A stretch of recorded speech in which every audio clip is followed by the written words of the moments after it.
കപ്പലിലെ ഉയർന്ന സാലറിയുള്ള ഒരു ജോലി ഒരുപാട് യുവജനങ്ങളുടെ ആഗ്രഹവും സ്വപ്നമൊക്കെയാണ്. എനിക്കും അങ്ങനെയായിരുന്നു കേട്ടോ. അതുകൊണ്ട് തന്നെയാണ് ഞാൻ +2 പഠിക്കുമ്പോൾ തന്നെ ഞാൻ ഏത് ഡിപ്പാർട്ട്മെൻറ്റിലാണ് സ്യൂട്ടാവുക എന്ന് മനസ്സിലാക്കി മറൈൻ എഞ്ചിനീയറിംഗ് കോഴ്സ് എടുത്ത് പഠിച്ചത്. അപ്പോൾ നമ്മുടെ കഴിഞ്ഞ വീഡിയോ കണ്ട ഒരുപാട് ആളുകൾ എന്നോട് ഏതൊക്കെ മറൈൻ കോഴ്സുകളുണ്ടെന്നും അതിനൊക്കെ അപ്രൂവ്ഡ് ആയിട്ടുള്ള ഇൻസ്റ്റിറ്റ്യൂട്ടുകൾ ഏതൊക്കെയാണെന്നും ഏകദേശം ഫീസ് എത്ര വരുമെന്നൊക്കെ ചോദിച്ച് കുറേ അന്വേഷണം നടത്തുകയുണ്ടായി. അതുകൊണ്ട് തന്നെ ഞാൻ ഇനിയുള്ള വീഡിയോയിൽ മാരിടൈം കോഴ്സുകളെ പറ്റിയും അവ നടത്തുന്ന അപ്രൂവ്ഡ് ആയിട്ടുള്ള ഇൻസ്റ്റിറ്റ്യൂട്ടുകളെ പറ്റിയൊക്കെ സംസാരിക്കാമെന്ന് വിചാരിച്ചത്. അപ്പോൾ കപ്പലിൽ വിവിധ ഡിപ്പാർട്ട്മെൻറ്റുകൾ പോലെ തന്നെ വിവിധ ഡിപ്പാർട്ട്മെൻറ്റുകൾ ജോലി കിട്ടുന്നതിന് വ്യത്യസ്തങ്ങളായ കോഴ്സുകളാണുള്ളത്. നമ്മൾ കഴിഞ്ഞൊരു വീഡിയോയിൽ കപ്പലിലെ റാങ്കുകളെ പറ്റിയും വിവിധങ്ങളായ ഡിപ്പാർട്ട്മെൻറ്റുകളെ പറ്റിയൊക്കെ സംസാരിച്ചിരുന്നു. അപ്പോൾ നിങ്ങൾ ആ വീഡിയോ കണ്ടിട്ടുണ്ടാകുമെന്ന് വിചാരിക്കുന്നു. ആ വീഡിയോ കാണാത്തവർക്കായി ഞാൻ ഡിസ്ക്രിപ്ഷനിൽ അതിൻ്റെ ലിങ്ക് കൊടുത്തിട്ടുണ്ട്.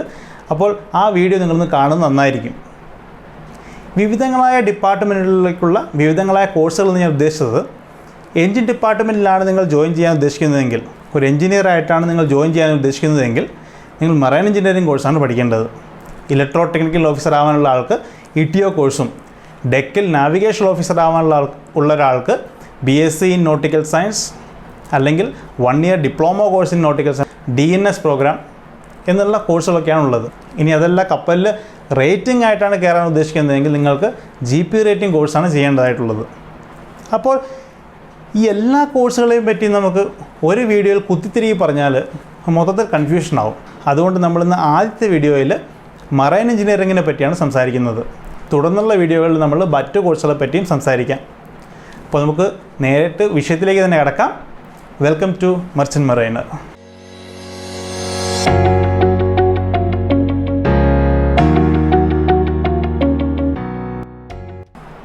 മറൈൻ എഞ്ചിനീയറിംഗ് എന്ന് പറയുന്നത് സാധാരണഗതിയിൽ 4 ഇയർ റെസിഡൻഷ്യൽ പ്രോഗ്രാമാണ്.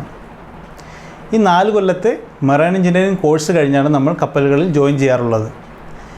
എന്നാൽ ഈ മറൈൻ എഞ്ചിനീയറിംഗ് സ്ട്രീമിലേക്ക് കൺവേർട്ട് ചെയ്യാൻ പറ്റുന്ന കോഴ്സുകളുമുണ്ട്. അതായത് 4 കൊല്ലത്തെ മെക്കാനിക്കൽ എഞ്ചിനീയറിംഗ് കോർ സബ്ജക്റ്റായി പഠിച്ചു കഴിഞ്ഞവർക്ക് 1 കൊല്ലത്തെ ഗ്രാജുവേറ്റ് മറൈൻ എഞ്ചിനീയറിംഗ് അതായത് GME കോഴ്സ് ചെയ്ത് മറൈൻ എഞ്ചിനീയറിംഗ് സ്ട്രീമിലേക്ക് കൺവേർട്ട് ചെയ്യാനുള്ള സംവിധാനമുണ്ട്. ഇത് മാത്രമല്ലാതെ ഡിപ്ലോമ കോഴ്സുകൾ, മറൈൻ, ഇലക്ട്രിക്കൽ, ഇലക്ട്രോണിക് തുടങ്ങിയ സ്ട്രീമുമായി ബന്ധപ്പെട്ട ഡിപ്ലോമ കോഴ്സുകൾ പഠിച്ചു കഴിഞ്ഞവർക്ക് ഈ 4 കൊല്ലത്തെ എഞ്ചിനീയറിങ്ങിൻ്റെ സെക്കൻഡ് ഇയറിലേക്ക് ലാറ്ററൽ എൻട്രി വഴി പ്രവേശനം കിട്ടുന്ന സംവിധാനമുണ്ട്. അപ്പോൾ ഇതിനൊക്കെയുള്ള എലിജിബിലിറ്റി ക്രൈറ്റീരിയകൾ DG ഷിപ്പിംഗ് അതായത് ഡയറക്ടർ ജനറൽ ഓഫ് ഷിപ്പിംഗ് ഒരു ക്രൈറ്റീരിയ ഫോം ഇറക്കിയിട്ടുണ്ട്. അപ്പോൾ ഡയറക്ടർ ജനറൽ ഓഫ് ഷിപ്പിംഗ് ഇറക്കിയിരിക്കുന്ന ഈ ക്രൈറ്റീരിയസാണ് ഞാനത് നിങ്ങൾക്ക് മുമ്പിൽ ഷെയർ ചെയ്യുന്നത്. 4 ഇയർ മറൈൻ എഞ്ചിനീയറിംഗ് കോഴ്സിലേക്കുള്ള എലിജിബിലിറ്റി ക്രൈറ്റീരിയസ് ഇങ്ങനെയൊക്കെയാണ്. ആദ്യമായി pass in 10+2 or equivalent examination with PCM score minimum average not less than 60%. അതായത് PCMന് 60% കുറയാതെ മാർക്ക് വേണം, +2 പാസ്സായിരിക്കണം. അതാണ് ആദ്യത്തെ ക്രൈറ്റീരിയ. രണ്ടാമത്തെ ക്രൈറ്റീരിയ മുതൽ പറഞ്ഞു വരുന്നത് ലാറ്ററൽ എൻട്രിക്കുള്ള പ്രവേശന യോഗ്യതകളാണ്. അപ്പോൾ രണ്ടാമത്തെ കാര്യം പറഞ്ഞിരിക്കുന്നത് a candidate can join second year of 4 year marine engineering course provided he has passed first year training from the alternate training scheme approved by DG shipping. അതായത് DG ഷിപ്പിംഗ് തന്നെ അപ്രൂവ് ആയിട്ടുള്ള മറ്റ് കോഴ്സുകൾ, BSc നോട്ടിക്കൽ സയൻസ് പോലെയുള്ള മറ്റ് കോഴ്സുകൾ അതിലെ first year complete ചെയ്തവർക്ക് മറൈൻ എഞ്ചിനീയറിങ്ങിൻ്റെ സെക്കൻഡ് ഇയറിലേക്ക് ലാറ്ററൽ എൻട്രി വഴി പ്രവേശനം കിട്ടും. മൂന്നാമതായി പറയുന്നത് candidates can join second year of 4 year marine engineering degree course who have passed first year from the engineering college in other streams like mechanical or electrical approved by AICTE with minimum 60% average marks. അപ്പോൾ mechanical engineering, electrical engineering പോലെയുള്ള engineering സ്ട്രീംസിൻ്റെ first year പാസ്സായി കഴിഞ്ഞവർക്ക്, അതും 60% മാർക്കോട് കൂടി first year പാസ്സായി കഴിഞ്ഞവർക്ക് BTech മറൈൻ എഞ്ചിനീയറിങ്ങിൻ്റെ സെക്കൻഡ് ഇയറിലേക്ക് ലാറ്ററൽ എൻട്രി വഴി പ്രവേശനം കിട്ടും. നാലാമതായി പറയുന്നത് candidates can join second year of 4 year marine engineering course who have passed 3 year diploma course in mechanical, marine, electrical and electronics from the colleges approved by AICTE or State Board of Technical Education with minimum 55% aggregate marks in the last year of diploma course. അപ്പോൾ ഇനി നമ്മൾ diploma കോഴ്സിനെ പറ്റിയാണ് പറഞ്ഞു വന്നത്. അതായത് marine, electrical, mechanical, electrical and electronics തുടങ്ങിയ diploma കോഴ്സുകൾ, അതായത് 3 കൊല്ലത്തെ ഡിപ്ലോമ കോഴ്സുകൾ കംപ്ലീറ്റ് ചെയ്തവർക്ക് 55% മാർക്ക് കൂടെ വേണം കേട്ടോ. 55% മാർക്കോട് കൂടി കംപ്ലീറ്റ് ചെയ്തവർക്ക് മറൈൻ എഞ്ചിനീയറിങ്ങിൻ്റെ സെക്കൻഡ് ഇയറിലേക്ക് ലാറ്ററൽ എൻട്രി വഴി പ്രവേശനം കിട്ടും. അഞ്ചാമതായി പറയുന്നത് ഇതല്ലെങ്കിൽ candidates can join second year of 4-year marine engineering course who have passed 3 years of diploma course in electrical engineering stream, electrical power system, electrical and electronic engineering system, digital electronics, electronics and communication, electronics and telecommunication, industrial electronics, electronics production and maintenance, instrumentation and control engineering കുറേ ഉണ്ട്.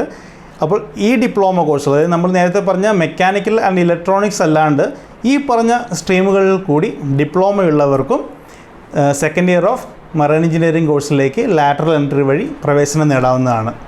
Okay, അപ്പോൾ അടുത്തതായി പറയുന്ന point ഇതാണ്.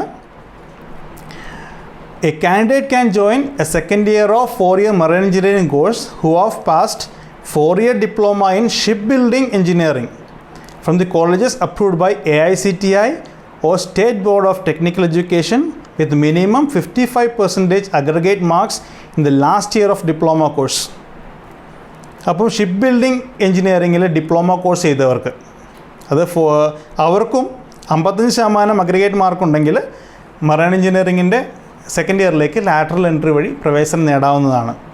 പക്ഷേ ഇതിനൊരു കാര്യമുള്ളതെന്ന് വെച്ച് കഴിഞ്ഞാൽ, നമ്മൾ നേരത്തെ അഞ്ചാമതായി പറഞ്ഞ പോയിന്റിൽ പറഞ്ഞിരിക്കുന്ന ഒരു ഡിപ്ലോമ കോഴ്സുകളുണ്ടല്ലോ, അതായത് diploma in electrical power system, digital electronics and communication, electronics and telecommunication, industrial electronics production and maintenance, instrumentation control, പിന്നെ മെക്കാനിക്കൽ സ്ട്രീമിൽ automobile, machine tools and maintenance, plant engineering, production technology, production engineering, advance diploma in tool and die making, ഈ തുടങ്ങിയ diploma കോഴ്സുകൾ വഴി പഠിച്ച് second year lateral entry നേടി marine engineering ചെയ്യുന്നവർക്ക് പക്ഷേ MEO ക്ലാസ് 4, MEO ക്ലാസ് 2 എക്സാമുകൾ കൊടുക്കുമ്പോൾ അവർക്കിതിലൊരു പാർട്ട് എ എക്സംഷൻ കിട്ടുകയില്ല.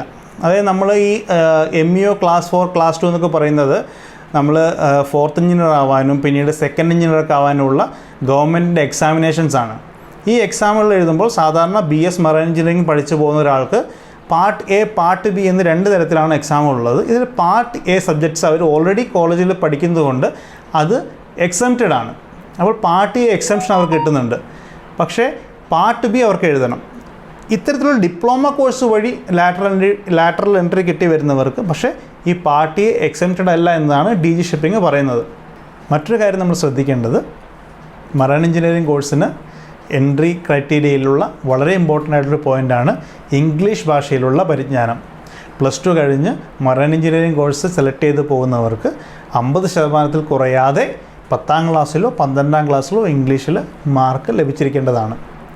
അതല്ല ലാറ്ററൽ എൻട്രി വഴിയാണ് പ്രവേശനം ലഭിക്കുന്നതെങ്കിൽ ആ കാൻഡിഡേറ്റിന് അപ്രൂവ്ഡ് ആയിട്ടുള്ള യൂണിവേഴ്സിറ്റിയിൽ നിന്നോ ബോർഡിൽ നിന്നോ ആ പഠിച്ച കോഴ്സിൽ 50% കുറയാതെ ഇംഗ്ലീഷിന് മാർക്ക് ലഭിച്ചിരിക്കണം. അതുപോലെ തന്നെ അവർ പ്രത്യേകം സൂചിപ്പിച്ചിട്ടുണ്ട്, ഈ പറഞ്ഞിരിക്കുന്ന ഡിപ്ലോമ കോഴ്സുകളോ അല്ലെങ്കിൽ എഞ്ചിനീയറിംഗ് കോഴ്സുകളോ ഒന്നും തന്നെ, അതായത് ലാറ്ററൽ എൻട്രിക്ക് വേണ്ടി നമ്മൾ ശ്രമിക്കുമ്പോൾ ഉപയോഗിക്കുന്ന ഈ ഡിഗ്രി കോഴ്സുകളോ ഡിപ്ലോമ കോഴ്സുകളോ ഒന്നും തന്നെ ഡിസ്റ്റൻസ് ലേണിംഗ് വഴിയോ കറസ്പോണ്ടൻസ് കോഴ്സ് വഴിയോ അല്ലെങ്കിൽ ഇതിൻ്റെ ഏതെങ്കിലും കോമ്പിനേഷൻ വഴിയോ ചെയ്തതായിരിക്കരുത്. അതൊക്കെ റെഗുലറായിട്ടുള്ള കോഴ്സുകളായിരിക്കണം. മനസ്സിലായെന്ന് വിചാരിക്കും നിങ്ങൾക്ക്. അപ്പോൾ ഈ കോഴ്സുകൾക്ക് അവർ കൊടുത്തിരിക്കുന്ന ഏജ് ലിമിറ്റേഷൻ 25 ഇയേഴ്സാണ്. അപ്പോൾ നമ്മുടെ ഈ കോഴ്സ് തുടങ്ങുന്ന സമയത്ത് അല്ലെങ്കിൽ അവർ ലാറ്ററൽ എൻട്രിക്ക് അവർ പ്രവേശനം നേടുന്ന സമയത്ത് 25 വയസ്സിൽ കൂടുതലായിരിക്കാൻ പാടില്ല കാൻഡിഡേറ്റിൻ്റെ വയസ്സ് എന്നതാണ് DG ഷിപ്പിങ്ങിൻ്റെ എലിജിബിലിറ്റി ക്രൈറ്റീരിയ. ഇതിൽ ചില മാറ്റങ്ങൾ കോളേജുകളുടെ അടിസ്ഥാനത്തിലുണ്ടാകും കേട്ടോ. ഇപ്പോൾ ഞാൻ പഠിച്ചത് പൂനെയിലെ തുലാനി മാരിടൈം ഇൻസ്റ്റിറ്റ്യൂട്ടിലാണ്. അപ്പോൾ ആ ഇൻസ്റ്റിറ്റ്യൂട്ടിലെ എലിജിബിലിറ്റി ക്രൈറ്റീരിയ പറയുന്നത് അവിടെ ആൺകുട്ടികൾക്ക് മാക്സിമം എൻട്രി ലെവൽ ഏജ് 21 വയസ്സാണ്. 21 വയസ്സിൽ കൂടാൻ പാടില്ല. പെൺകുട്ടികൾക്ക് 2 കൊല്ലത്തെ ഏജ് റിലാക്സേഷൻ ഉണ്ട്. അതായത് പെൺകുട്ടികൾക്ക് 23 വയസ്സിൽ കൂടാൻ പാടില്ല എന്നതാണ് ഇപ്പോൾ ക്രൈറ്റീരിയ. പക്ഷേ എങ്ങനെ തന്നെയാണെങ്കിലും എൻട്രി ലെവലിൽ മിനിമം ഏജ് 17 വയസ്സിൽ കുറയാനും പാടില്ല. ഇതാണ് തൊലാനി മാരിടൈം ഇൻസ്റ്റിറ്റ്യൂട്ടിലെ എലിജിബിലിറ്റി ക്രൈറ്റീരിയ എൻട്രി ലെവലിൽ. അപ്പോൾ DG ഷിപ്പിങ്ങിൻ്റെ എൻട്രി ലെവൽ ക്രൈറ്റീരിയയിൽ നിന്നും വ്യത്യസ്തമായിട്ടുള്ളതും ഓരോ കോളേജുകൾക്കുണ്ടാവും. നമ്മൾ കോളേജുകളുടെ സൈറ്റുകളിൽ പോയി കഴിഞ്ഞാൽ നമുക്ക് മനസ്സിലാക്കാവുന്നതാണ്. ഓക്കെ, അപ്പോൾ നമുക്ക് വളരെയേറെ സംശയം തോന്നുന്ന വേറൊരു കാര്യമാണ് നമുക്ക് എവിടെ നിന്നൊക്കെ ഈ കോഴ്സ് പഠിക്കണമെന്നുള്ളത്, അല്ലേ? ഡയറക്ടർ ജനറൽ ഓഫ് ഷിപ്പിങ്ങിൻ്റെ DG ഷിപ്പിംഗ് ഓഫ് ഇന്ത്യയുടെ അപ്രൂവൽ കിട്ടിയ ഇൻസ്റ്റിറ്റ്യൂട്ടുകളിൽ നിന്ന് മാത്രമേ നമ്മൾ ഈ കോഴ്സുകൾ ചെയ്യാൻ പാടുള്ളൂ. അല്ലെങ്കിൽ നമ്മുടെ കാശ് മൊത്തം പോകും. അതുകൊണ്ട് ആ കോഴ്സുകൾ ചെയ്യാൻ പറ്റിയ അത്തരം DG ഷിപ്പിംഗ് അപ്രൂവ്ഡ് ആയിട്ടുള്ള ഇൻസ്റ്റിറ്റ്യൂട്ടുകൾ ഏതൊക്കെയാണെന്ന് ഞാൻ പറഞ്ഞുതരാം. ആ ലിസ്റ്റും DG ഷിപ്പിംഗ് അവരുടെ വെബ്സൈറ്റിൽ കൊടുത്തിട്ടുണ്ട്. 29 ഇൻസ്റ്റിറ്റ്യൂട്ടുകളുടെ പേരാണ് DG ഷിപ്പിംഗ് ഓഫ് ഇന്ത്യ അവരുടെ വെബ്സൈറ്റിൽ ഈ എലിജിബിലിറ്റി ക്രൈറ്റീരിയയുടെ ഒപ്പം തന്നെ പബ്ലിഷ് ചെയ്തിട്ടുള്ളത്. ഞാൻ ഓരോന്നായി പറഞ്ഞുതരാം. അതിൽ നിങ്ങൾക്ക് ഏതാണ് താല്പര്യമുള്ളതെന്ന് നോക്കുക. സൗത്ത് ഇന്ത്യയിൽ ഇഷ്ടംപോലെ കോളേജുകളുണ്ട്, കേരളത്തിലും കോളേജുണ്ട്. നിങ്ങളെവിടെയാണ് നിങ്ങൾക്ക് താല്പര്യമെന്ന് നിങ്ങൾ കണ്ടുപിടിക്കണം. കാരണം ആ കോളേജിലെ പ്ലേസ്മെൻറ്റ് ക്രൈറ്റീരിയാസ്, അവരുടെ ഇൻഫ്രാസ്ട്രക്ചർ, ഇതൊക്കെ അവരുടെ വെബ്സൈറ്റുകൾ നോക്കിയും അല്ലെങ്കിൽ അവിടെ നിന്ന് പഠിച്ചിറങ്ങിയ ആളുകളുടെ അന്വേഷിച്ചിട്ടൊക്കെ നമുക്ക് മനസ്സിലാക്കാൻ പറ്റും. അപ്പോൾ അതായിരിക്കണം നിങ്ങളുടെ ഉള്ളിലുണ്ടാവേണ്ടത്. ഏതെങ്കിലും ഒരു കോളേജ് പഠിക്കാവുന്നതല്ല. DG ഷിപ്പിംഗ് അപ്രൂവ്ഡ് ആയിട്ടുള്ള കോളേജുകളുടെ ലിസ്റ്റാണ് തന്നിട്ടുള്ളത്. പക്ഷേ അതിൽ ഏറ്റവും ബെസ്റ്റ് കോളേജ് ഏതാണെന്ന് കണ്ടുപിടിച്ച് പഠിക്കേണ്ടത് നമ്മുടെ ഉത്തരവാദിത്തമാണ്. ഓക്കെ, അപ്പോൾ 29 കോളേജുകളുടെ ലിസ്റ്റാണ് അവർ തന്നിരിക്കുന്നത്. അതിങ്ങനെയൊക്കെയാണ്. ആദ്യമേ പറയുന്നത് CV Raman college of engineering, Bhubaneswar, ഒറീസയിലാണ്. രണ്ടാമത് institute of technology and marine engineering, west Bengal. Marine engineering and research institute, IMEയുടെയാണ്, IMEയുടെ Kolkata ക്യാമ്പസാണ്.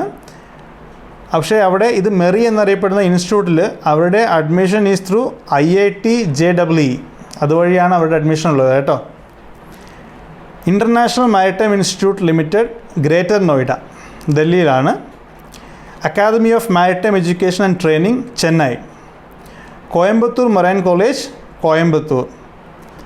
Muhammad Sathak engineering college, Kilakarai, Tamil Nadu.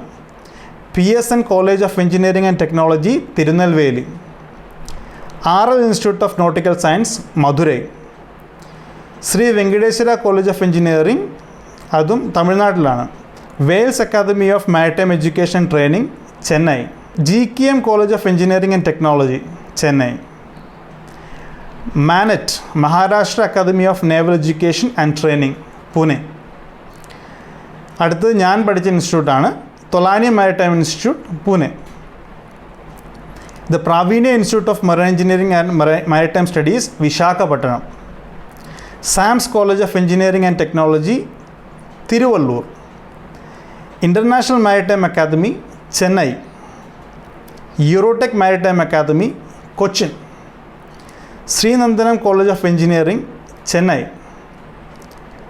നറൂൽ Islam college of engineering. Cochin university of science and technology, CUSAT, Cochin. Park maritime academy, Coimbatore.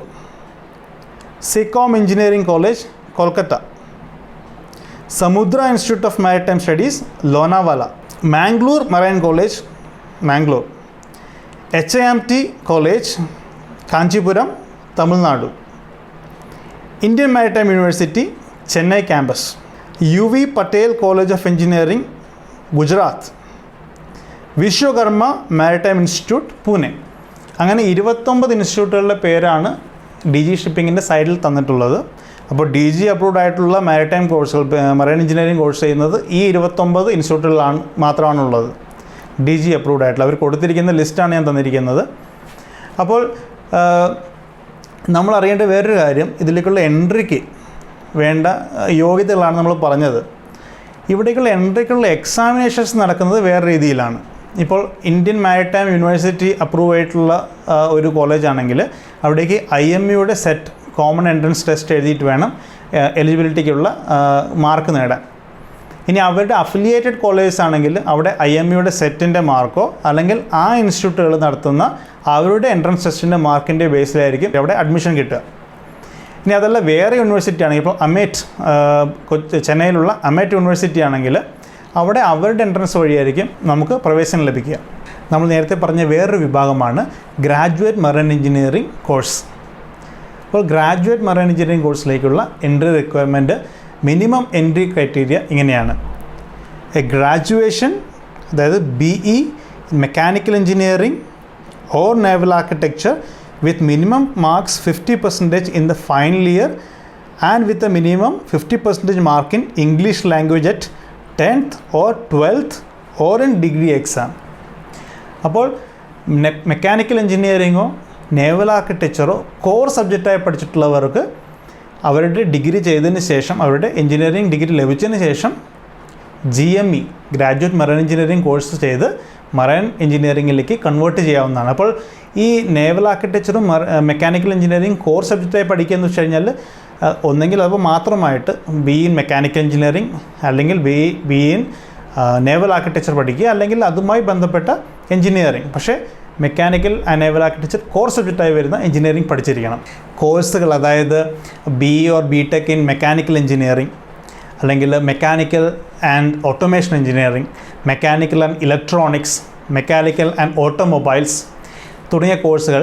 അതിൽ മെക്കാനിക്കൽ എന്ന ടേം ആദ്യം വരണം, അപ്പോഴാണ് mechanical engineering ഒരു കോർ വിഷയമായി മാറുക. അതുപോലെ തന്നെ നേവൽ ആർക്കിടെക്ചർ കോർ വിഷയമായിട്ടുള്ള subjects, naval architecture and ship building, naval architecture and ocean engineering തുടങ്ങിയ എഞ്ചിനീയറിംഗ് കോഴ്സുകൾ.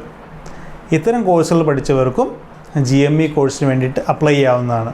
അപ്പോൾ GME കോഴ്സിനുള്ള ഏജ് ക്രൈറ്റീരിയ 28 വയസ്സാണ്. മാക്സിമം 28 വയസ്സായിരിക്കണം നമ്മൾ GME കോഴ്സ് ചെയ്യാൻ പോകുമ്പോഴുള്ള നമ്മളുടെ എൻട്രി ലെവൽ ഏജ് എന്ന് പറയുന്നത്. എല്ലാ മാരിടൈം കോഴ്സുകൾക്കുമുള്ള പ്രവേശനത്തിന് ഫിസിക്കൽ ഫിറ്റ്നസ് വളരെ ഇമ്പോർട്ടൻ്റ് ആയിട്ടുള്ള ഒരു ക്രൈറ്റീരിയയാണ്. അപ്പോൾ ഓരോ കോളേജുകൾക്കും അവരുടേതായിട്ടുള്ള പ്രത്യേകം ഫിസിക്കൽ റിക്വയർമെൻറ്റ്സ് ഉണ്ടാവും. എങ്കിലും ഏകദേശം എല്ലാം ജനറലി സെയിം ആയിരിക്കും. അപ്പോൾ നമുക്ക് പ്രധാനമായും ഫിസിക്കലി നമുക്ക് ഒരു വിധത്തിലുള്ള പ്രശ്നങ്ങളും ഉണ്ടായിരിക്കരുത്.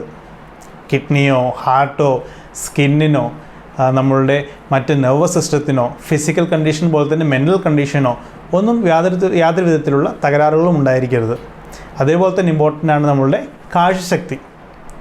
കളർ ബ്ലൈൻഡ്നെസ് ഉണ്ടായിരിക്കാൻ പാടുള്ളതല്ല. അതേപോലെ തന്നെ യാതൊരു വിധത്തിലുള്ള സ്ക്വിൻറ്റഡ് ഐസും ഉണ്ടാവരുത്. കോങ്കണ്ണെന്ന് നമ്മൾ പറയില്ലേ, അതുപോലത്തുള്ള സ്ക്വിൻറ്റഡ് ഐസ് ഒന്നും തന്നെ ഉണ്ടായിരിക്കാൻ പാടില്ല. കാഴ്ചശക്തിയുടെ കാര്യം പറയുകയാണെങ്കിൽ കണ്ണടയുടെ ഒന്നും സഹായം കൂടാതെ തന്നെ ഓരോ കണ്ണിലും 6/12 ആണ് പ്രിഫറബിൾ ആയിട്ടുള്ള കാഴ്ചശക്തി.